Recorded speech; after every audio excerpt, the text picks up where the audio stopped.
अस्सलाम वालेकुम। उम्मीद है कि आप बिल्कुल ठीक होंगे।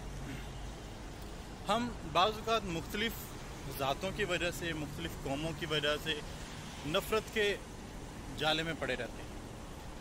हमें जो पढ़ाया जाता है, बताया जाता है, वो इसी तरीके से पढ़ाया बताया जाता है कि हम किसी न किसी से नफ़रत कर रहे होते हैं, या अगर नफ़रत नहीं कर रहे होते तो हमें वो चीज़ तकरीबन बुरी लग रही होती है। उसके बुरी लगने के लिए हमारे पास बहुत सारी वजूहात भी होती हैं, रिलीजियस होती है, कल्चरल होती है, लिंग्विस्टिक होती है और बहुत सारी होती हैं। ऐसे ही कुछ रिजेम्बलेंस मैं आपको बताना चाहूँगा। हमारे साथ वाले कंट्री में, हिंदुस्तान में एक कॉन्सेप्ट है जो उनका रिलीजियस कॉन्सेप्ट है, उनकी ज़ातों के हवाले से, कि उनकी 4 ज़ातें बनी हुई हैं और 4 ज़ातों में से कोई ये काम करता है, कोई ये काम करता है, कोई हुकूमत संभालता है, कोई हुकूमत नहीं संभालता तो वो जंगजू होता है, काम करने वाले स्पेशल लोग होते हैं। तो इस तरह की सारी चीज़ें जो है वो हमारे उस साथ वाले कंट्री के अंदर ये चीज़ें रिलीजियसली या कल्चरली मौजूद थी। लेकिन ये कि अब हम एक नए दौर के अंदर मौजूद हैं जहाँ पर इस तरह की चीज़ें होना बहुत कम हो गई हैं। पहले इस तरह की चीज़ें बहुत ज़्यादा हुआ करती थी।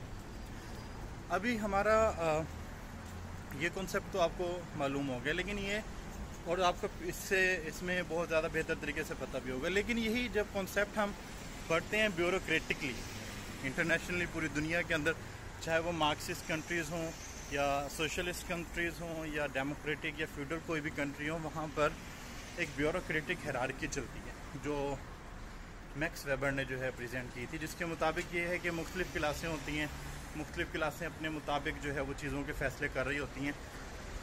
कुछ ग्रेड्स बन जाते हैं, जैसे इवन पाकिस्तान के अंदर जो हाईएस्ट ग्रेड है वो 22, 23, 21 ये वाले जो ग्रेड हैं ये पूरे मुल्क की किस्मत का फ़ैसला कर रहे होते हैं, और जो ग्रेड 4 है वो सफाई वगैरह के लिए कर रहा होता है। अभी हम एक नज़र पहुंचाते हैं, यार सब हिंदू ही थे, लेकिन ये है कि उनके अंदर वो इंटर मैरिज कास्ट या एक दूसरे का रख रखाव वाला मामला क्यों नहीं था। हम तो मुसलमान हैं, हमारे तो जनाब इस तरह का बहुत सारा चीज़ें जो हैं वो होती नहीं हैं।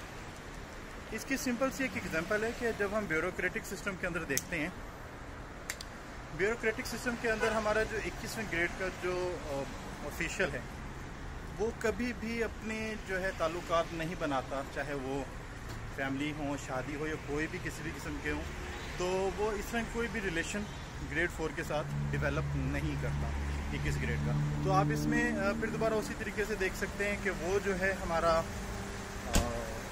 ब्राह्मण हो गया, और जो हमारा 4th ग्रेड है या ग्रेड 2 है वो हमारे शूदर हो गए या समथिंग, जो भी आप उनको कहना चाहें। बाज़ औक़ात तो हमारे 21वें ग्रेड के जो ऑफिशियल्स होते हैं वो बैठ के खाना भी नहीं खाते, उनके हाथ से लेकर पानी भी नहीं पीते हैं ना। तो ये सारी चीज़ें यहाँ पर मौजूद हैं, लेकिन इसके बावजूद भी दुनिया में हम मुख्तलिफ़ कौमों के मुतालिक मुख्तलिफ़ नज़रियात इसी तरीके से रखते हैं कि नहीं जो उसका ये नज़रिया गलत है।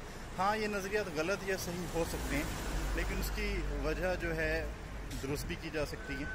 पुराने ज़मानों की चीज़ें और अब नए ज़मानों की चीज़ों के अंदर थोड़ा फ़र्क है, लेकिन नए ज़माने के अंदर जो ब्यूरोक्रेटिक सिस्टम पाया जाता है उसमें भी ये खामी मौजूद है कि जो क्लासेस डेवलप होती हैं, और क्लासेस जैसे जैसे डेवलप होती रहती हैं वैसे वैसे ही माशरे के अंदर तबकात बनते हैं, एक दूसरे से नफ़रतें होती हैं, ऊंच और नीच का सिलसिला शुरू होता है। थैंक यू, अल्लाह हाफ़िज़।